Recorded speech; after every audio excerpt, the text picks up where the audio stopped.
Sekarang, boleh dong gue jawab? Boleh ya, Pak. Enak aja diinterogasi terus.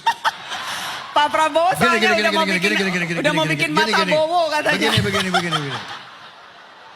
Sekarang saya dengan gagah berani mengatakan partai saya yang banyak membiayai saya. Kalau saya panggil anggota saya, mereka kadang-kadang bayar sendiri. Nah itu. Jadi Baik. kalau partai yang semangat, partai punya idealisme, dia akan bayar sendiri. Itu yang saya ingin sampaikan. Jadi Baik. sekarang self-financing sudah berjalan. Contoh, tidak pernah saya kasih uang untuk Gerindra di provinsi, Gerindra di kabupaten, tidak. Mereka sendiri. Mereka bikin kantor sendiri. Mereka bangun kantor sendiri di mana-mana. Ya, Kita adalah partai dari bawah. Terima kasih, Mbak Nana. Terima kasih Bapak Prabowo. Nomor 1 Pak, korupsi dan penegakan hukum. Pertanyaan saya akan nyambung dengan yang tadi Bapak sampaikan.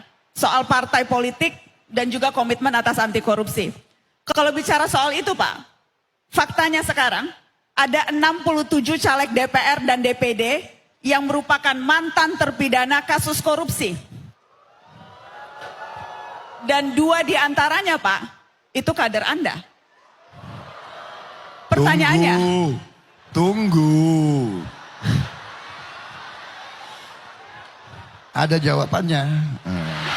Saya belum nanya, Bapak udah siap jawab. Bapak, kenapa Pak? Kenapa diloloskan Pak? Kalau komitmen anti korupsi, aku mau jawab dulu. Kenapa ada 2 kader koruptor Pak? Saya mau jawab. Silakan.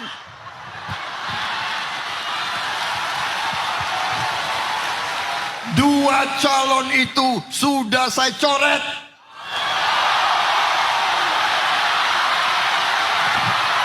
Anda akan mencoret.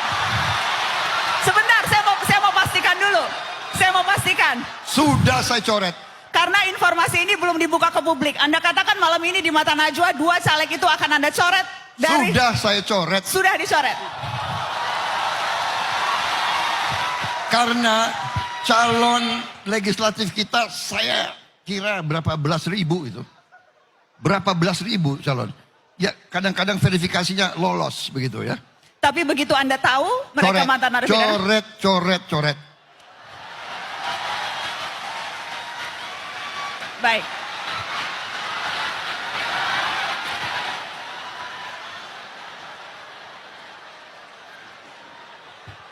Yang juga menarik, kalau kita bicara soal korupsi Pak Prabowo, ada satu hal yang saya kerap ingat Anda sampaikan. Tidak ada toleransi untuk korupsi di ya, Partai Anda Gerindra. menyampaikan itu, tidak ada toleransi dan Anda juga sempat bilang hukuman seberat-beratnya untuk koruptor. Karenanya saya ingin tahu, apa hukuman terberat versi Prabowo Subianto untuk koruptor Pak?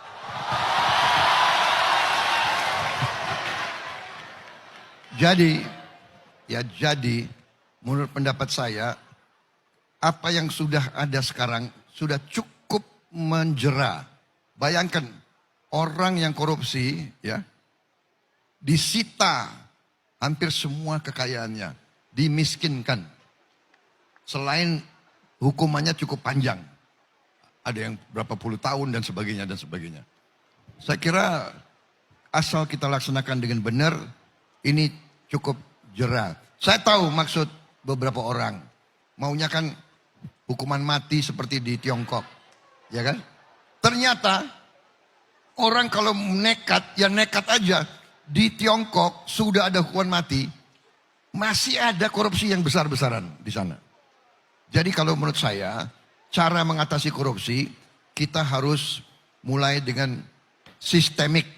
Sistemnya dibuat. Ya.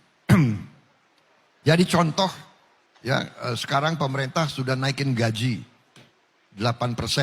Menurut saya, setelah saya hitung kekayaan negara kita dan potensinya dan sebagainya, kita mampu menaikkan secara signifikan gaji hampir semua pejabat yang punya wewenang menentukan. Saya kira itu yang bisa kita lakukan. Ada beberapa contoh di negara-negara Afrika pejabat-pejabat yang berhasil 5 tahun melaksanakan tugasnya, di ujungnya dikasih bonus yang cukup besar. Kemudian kalau kita lihat contoh di banyak negara, untuk pejabat-pejabat tertentu disiapkan rumah sakit, dia bisa berobat dengan baik, gratis. Disiapkan juga perumahan, dia pensiun, dia bisa punya rumah sendiri. Kemudian anak-anaknya bisa sekolah asal memenuhi persyaratan akademis. Jadi istilahnya dibagi kompensasi dalam bentuk pelayanan in kind begitu. Nah, saya kira ini bisa banyak mengurangi korupsi.